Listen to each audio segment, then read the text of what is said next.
Everybody, this is my Filastruder setup, trying to figure out how to make it a little bit more accurate. That's the console. Printing something out. Woohoo. Anyway. So on to the Filastruder. What do we got? Printing the new stuff, or extruding the new stuff that people found on eBay for $2 a pound. Yeah, looks like it's working pretty well, honestly. About as good as any other ABS. So what do we got? I did back the temperature down to 184. Okay, 184. I actually did turn off the fans because I have a slightly drilled out 2.1mm nozzle. Okay, fine. I don't care if my filament's 1.8mm. That'll be fine. Truss about 30mm, or I'm sorry, 30 inches down to the sensor. Total horizontal distance across about 33. It's really about all I have to get that enclosure over the console printer. So how are we doing here? Oh, the other changes I made. So I forgot to mention earlier, I did have this servo linkage here to reduce the overall travel of the filament guide, because it doesn't need to be plus or minus 180 degrees. But doing it this way makes the servo motor not whine so much and be under so much stress. Okay, so what I did, now that I got the firmware, I made the angle change for every rotation of the Hall transducer 3 degrees instead of 1.5. I think that was the numbers. I also realized that my Hall transducer, somewhere up in there, was bent kind of far away. I don't think it was reading every turn, resulting in my spool kind of erratically filling, and then the filament was slipped. So overall, you can see this looks pretty good. I'm pretty happy. I do think the 3 degrees is a bit much. I'm going to reduce that down to, I don't know, 2.5 or about, see how that works. But overall, yeah, it's pretty good.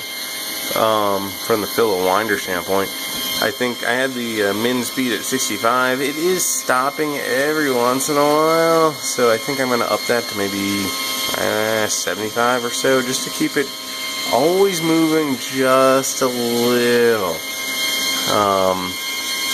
I don't want to stop and start. I think that jerky motion is a part of my problems. I do have my little filament gauge thingy. It seems to be pretty consistent, at least as far as I can tell, measuring it with the caliper manually right above it. Seems that the difference is always about equal.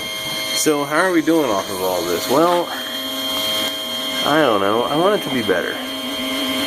So it's kind of around 0.1, or I'm sorry, minus 0.1, which corresponds to about 1.75 with where I set this. So that's about good. But what I don't like is it is highly cyclical, up and down and up and down. Like, I don't know why. I'd say I'm probably generally within plus or minus 0.05, with swings up to about plus or minus 0.08, and sometimes it goes a little bit higher. But really, why is it swinging so much and so frequently? I can't figure it out. I'm annoyed. I've been fighting this thing for a year trying to just get it to work. I don't get it. And you can see it. Yep, that's as far as there. So, what I'm getting out of this, it is printable. I mean, you know, I can print with this and print stuff. If I want something really nice and fine, I'll use bot filament, I guess. But why can't I get this any better? What am I missing? I mean, you know, what is it? The filament seems pretty steady. I mean, it is wobbling, but I mean, it's a dangling thing of filament. What do you do? I think everything I've seen tells me that when I touch it, I make it worse. So I can't touch the filament. So what? Anyways, if you got any ideas, I'd appreciate it. I'm out. Thank you.